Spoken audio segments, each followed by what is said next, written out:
आज जो आपने उपाधि प्राप्त की है उसमें सबसे बड़ा योगदान आपके माता पिता का है, आपके परिवारजनों का है।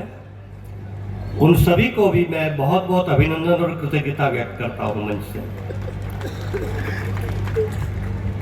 जिन आचार्यों ने आपको जीवन का श्रेष्ठ ज्ञान देने का प्रयास किया है, उन सभी आचार्यों को भी मैं प्रणाम करता हूं।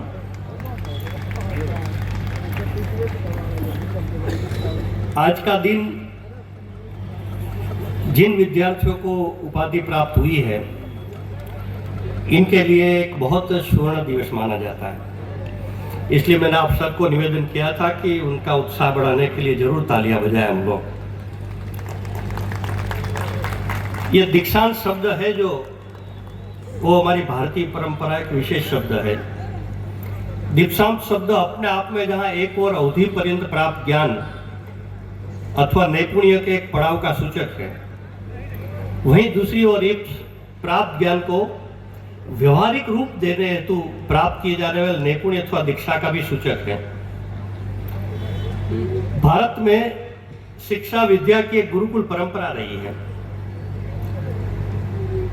छात्रों को शिक्षा ग्रहण करने की औपचारिक व्यवस्था गुरुकुल तो थी ही, परंतु शिक्षा की इस प्रक्रिया में औपचारिक के साथ साथ अनौपचारिक एवं पारिवारिक भाव भी सम्मिलित था।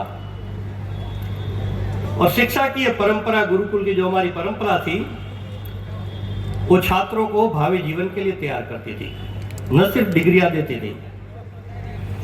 शिक्षा की इस प्रक्रिया जो थी उसमें 3 सोपान थे: श्रवण, मनन और निधिध्यासन।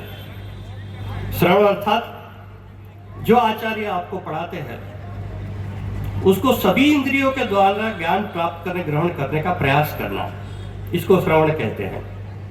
मनन अर्थात जो ज्ञान श्रवण किया उस पर चिंतन, मंथन, विचार करना,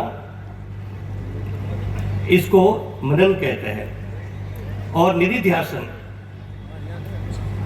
कि इस मंथन चिंतन के द्वारा जो ज्ञान प्राप्त किया है उसको प्रत्यक्ष जीवन में धारण करना, व्यवहार में लाना। हमारे यहाँ ज्ञान की यही व्याख्या थी। सिर्फ पोथा पढ़ लिया इसको ज्ञान नहीं।